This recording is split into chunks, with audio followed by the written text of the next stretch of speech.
अधिक संख्यक यात्री को नहीं मालकानगिरी जिला दे नीति प्रतिदिन अनेक हैदराबाद बस जाउता बेले आज एक घरोई बस को आरटीओ विभाग पक्षर अटका जाइए। आपण माने देखि पारथिबे सीधा सड़क चित्र ए होची श्री बालाजी नामक एक घरोई बस। ए घरोई बस रे जा सूचना मिली पारछि आरटीओ विभाग पक्षर 116 जन यात्री जाउछंती। जदिओ ए बस रो सीटिंग कैपेसिटी कथा जदि कहबा मात्र 34 रु 35 जन बसिबा कथा, किंतु बस टी 116 जन यात्री बसुंट। आसतु देखा बस अवस्था कौन रही किपर रूपे यात्री मैंने बसुंट।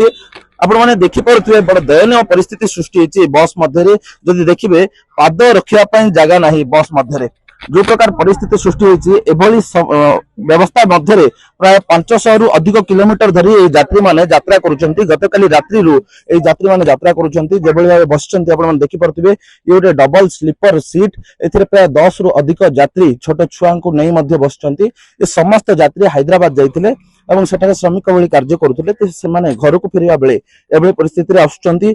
भाई कौन कहे केते बसिले कोठू बसिले? हैदराबाद रू बसिलु आज्ञा 1500 टका टिकेट नेले आउरे आमर पई किछि सुविधा नाही स्लीपर बोली कि तांके माने आनी करे पूरा 5 जण 6 जण 8 जण एते बसाई बसाई करे ये कराउछन्ते।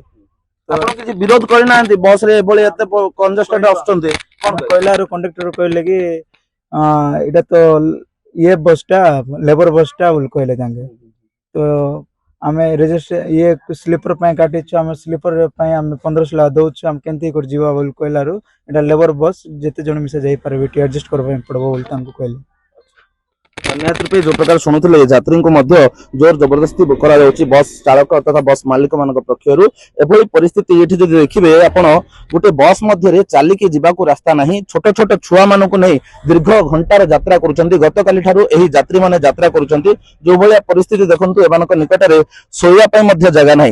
गतकाली यात्रा करी प्राय 500 किलोमीटर अधिक बाट बर्तमान सुधा आसी सारे एभली परिस्थिति आसुंच। जेहेतु एमाने श्रमिक भली कार्य करुले एमानंकु गाड़ी चालक मध्य श्रमिक भली व्यवहार करुछंती यात्री भली व्यवहार करूनांती। जदि हम कहिबा 34 रु 35 जन बसुवा यात्रीवाही बस रे 116 जन माने तार सीटिंग कैपेसिटी ठारू 3 गुणा अधिक यात्री को बस नहीं जाउतला।